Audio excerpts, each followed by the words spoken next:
একাধিক বক্তব্য আমরা পাচ্ছি। তৃণমূল মুখপাত্র কোহিনুর মজুমদার তিনি এই বিষয় নিয়ে কি বলছেন এবং বিজেপি তরফ থেকে বিজেপি নেতা সজল ঘোষ তার বক্তব্যই বাকি শোনাবো।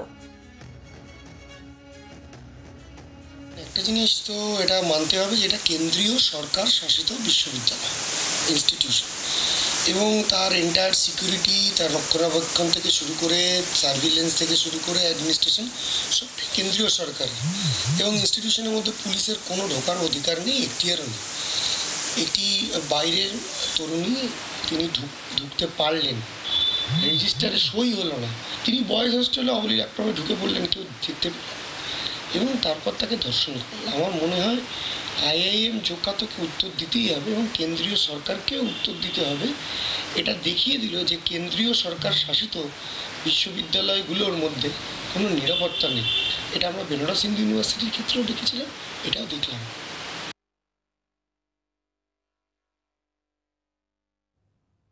সবচেয়ে বড় কথা হচ্ছে কোথাও নিরাপত্তা নেই, যে যত বড় প্রতিষ্ঠান হোক। এটা কোনো পাড়ার প্রতিষ্ঠান ছিল না। এর বয়েজ হোস্টেলে মেয়েরা ঢুকলো কি করে? এর এত বড় একটা প্রতিষ্ঠান, সেখানে বিনা রেজিস্ট্রেশন সাইনে ভেতরে ঢুকে গেল কি করে? হাজারো প্রশ্ন। আমি বলি যে হাজারটা সমস্যার পশ্চিমবঙ্গে একটা সমাধান, প্রাসঙ্গিক মনে হতে পারে, অপ্রাসঙ্গিক মনে হতে পারে, সেটা হচ্ছে এই সরকারটাকে তাড়া।